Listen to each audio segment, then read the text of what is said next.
Hi, this is Christian, and welcome back to NFL Updates Express, your weekly dose of NFL news. Coming your way, Week 13 predictions. In one of the spotlight games of the week, we have a great one as the Carolina Panthers travel to New Orleans to take on the Saints in the Mercedes-Benz Superdome in this NFC South rivalry. Now for the Carolina Panthers and Saints, the last two matchups inside the Superdome, well, the score has been 41-38, one win by the Panthers and one by the Saints. And so, if history is any indication here in the Superdome, we expect another shootout between two great quarterbacks in Cam Newton and Drew Brees. But I think we might see a shootout in a different way, through the running game. The Panthers have two solid running backs in Stewart and McCaffrey, and the Saints have two great running backs in rookie Alvin Kamara and Mark Ingram. But I think both of these quarterbacks can pass the football, and Cam Newton has been dealing with a thumb injury, but still, with Devin Funchess and hopefully Greg Olsen for the Panthers returns for them, and we should have a shootout for the ages. The Panthers will have to improve on their defense after they allowed 300 yards to Josh McCown and Robbie Anderson, and the New Orleans Saints, well, they took their first loss in over 8 games, so the Saints, they'll be looking to get back into it against a tough Carolina team. Ultimately, I think this game could go either way. I expect a high-scoring shootout in a close game, but ultimately, I'm going to take the Panthers to upset on the road. Dylan's prediction is the New Orleans Saints. It's the Minnesota Vikings as they travel to the Mercedes-Benz Stadium to take on the Atlanta Falcons. Now, the Falcons, they're pretty hot right now, as they've won 3 straight games following their loss to Carolina, and they look very impressive. I think the Falcons could make a postseason run if they continue to stay hot, and it will be a big test against the Minnesota Vikings defense that has allowed less than 18 points a game this year. Now for the Minnesota Vikings, Case Keenum, he's been playing phenomenal. Not MVP level, but for what was expected for him at the beginning of the season, a backup quarterback, well, he's come in and he's shined. Of course, their two best receivers, Adam Thielen and Stephon Diggs, have been playing at a high level too. Following the injury to Diggs, he's come back and bounced back in a big way. And Kyle Rudolph, well, he had a great performance on Thanksgiving, and he'll look to continue that against the Atlanta Falcons defense that has been hot and cold this season. Overall, this game, I could see it going either way, but ultimately, Minnesota's been playing a lot better football consistently, and so I'll take the Vikings to win this game on the road. Dylan's prediction is the Minnesota Vikings. It's a great matchup here on Monday Night Football as the Philadelphia Eagles travel to CenturyLink Stadium to take on the Seattle Seahawks. Now for the Seahawks, well, it's desperation time. Now I would say, hey, 7-4, that's not a bad record, but in the NFC this year, with teams like the Lions and then the two teams currently in it, the Atlanta Falcons and Carolina Panthers all fighting for wildcard spots, the Seahawks will either need to somehow find a way to beat the Rams again and basically win out to win the division, or they're going to have to upset a team like the Philadelphia Eagles here on Monday night. Now the Seahawks, well, we already know about their defensive injuries, including Cam Chancellor being out and Richard Sherman also being out for the season, so they'll really need to find some inspiration on that side of the ball.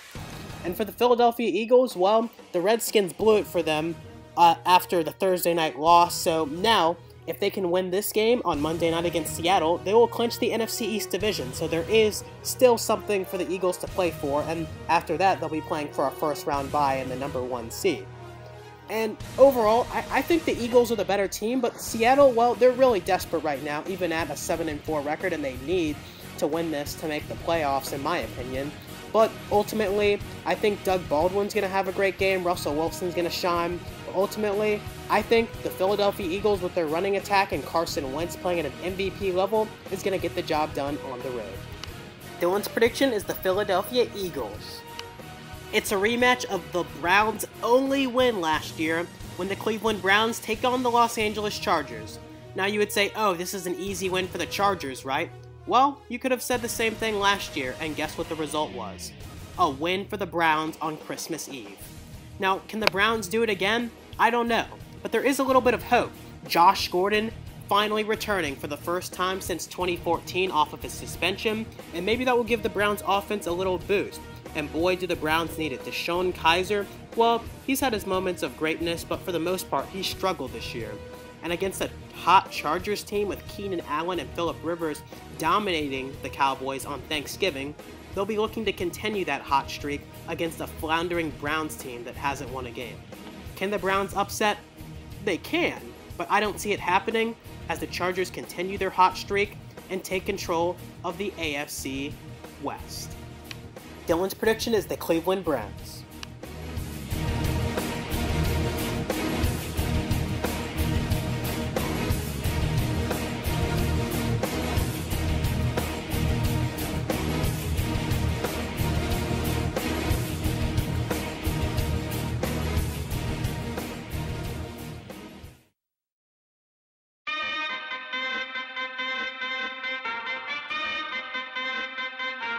Turn it up!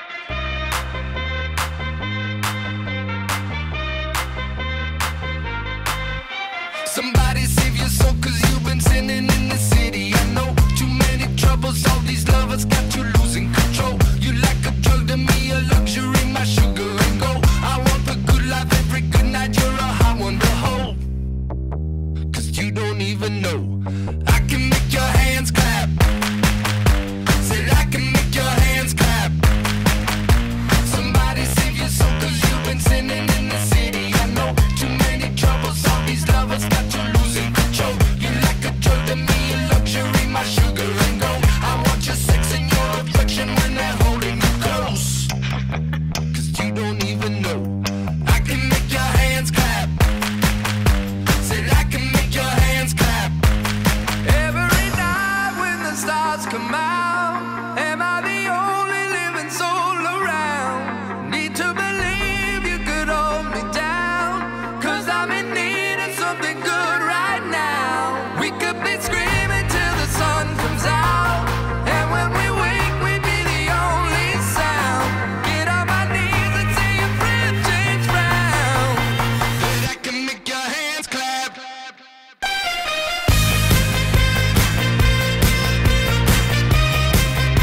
That I can make your hands clap. Turn it up.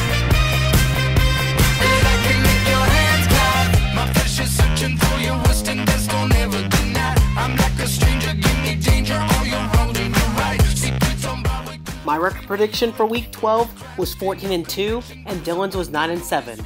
My record prediction for the entire year is 113-63, and Dylan's is 176. My percentage record correct comes out to 64.2% correct, and Dylan's comes out to 56.8% correct.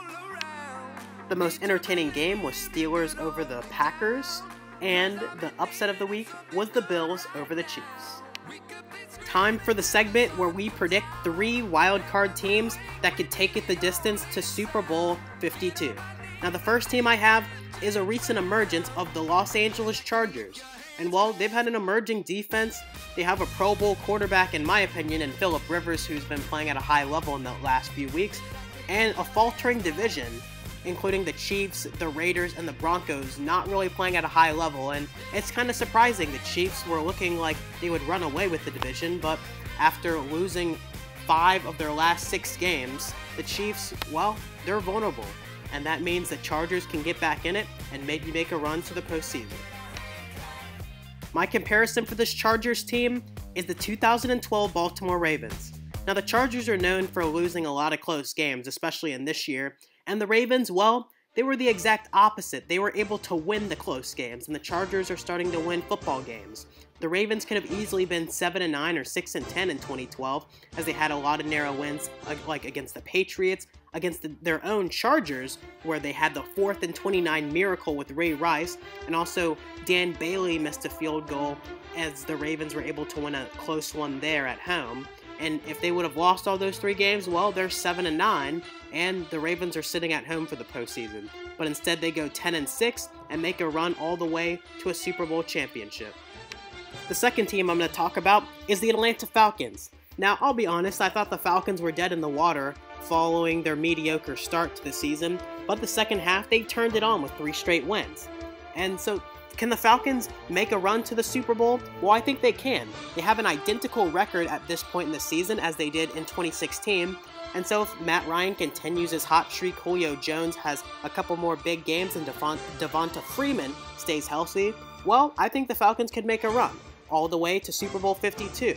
But we'll have to see if they even make the playoffs with a tough field in the NFC. Like I mentioned earlier, the Atlanta Falcons have the same record as their counterparts from last year. And so, an above-average team last year, well, they transformed into an elite one. They won 7 in a row and headed to Super Bowl 51. Can we see a repeat of that? Well, we'll just have to wait and see. The third and last team I will talk about is the Carolina Panthers. Now, the Panthers have been kind of inconsistent this year. They've had great games, like against the New England Patriots, where they came in Gillette and stole a win there. And then they had another great game against the Detroit Lions, in which Cam Newton came into Ford Field and had one of his best career games. And then he's had games like against the Bears, where the Carolina offense only scores 3 points. And so, will we see the good Cam or the bad Cam as the season concludes? If we see the good Cam, we will see the Carolina Panthers emerge as a serious Super Bowl contender. And if we could see the bad Cam for the rest of the season, well, the Panthers might miss out of the playoffs entirely. It's a wait-and-see moment for the Panthers and their evolved offense. The comparison I see for the Panthers is the 2010 Green Bay Packers. Now, the Packers ended up going 10-6, getting the 6th seed in the playoffs, but they got hot at the right time, upsetting the then number 1 seeded Atlanta Falcons in a rout, and then made it to the Super Bowl, defeating the Bears in the NFC Championship game. And they also had an emerging receiver in Jordy Nelson, who wasn't really known until the Super Bowl, his touchdown catch, and really broke off from there. And the Panthers, well, they have a similar situation. Devin Funchess, well, he stepped in as the number 1 receiver and been playing pretty solid for the Panthers. And so maybe Devin Funchess, he could be the new Jordy Nelson in Carolina and propel the Panthers back to the Super Bowl.